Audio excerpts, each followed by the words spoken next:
Un paysan dans l'agriculture bio, syndicaliste depuis plus de 30 ans, c'est comme ça que se présente José Bové. Sa victoire, le moratoire sur les OGM, au terme d'un combat mené en partie autour de Toulouse. Moi j'ai beaucoup d'amis à Toulouse, c'est vrai que c'est un lieu où j'ai énormément participé à énormément de mouvements, de réunions, de rencontres. Donc c'est vrai que Toulouse, c'est un peu le symbole, de ma région.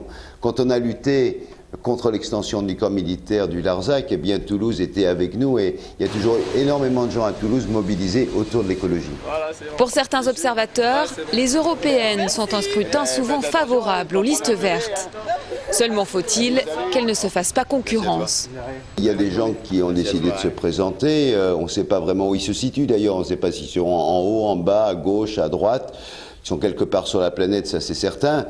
Moi, ce que je pense, ce que je veux dire aux gens, c'est qu'aujourd'hui, on a la chance d'avoir peut-être deux élus au Parlement européen, deux élus écologistes.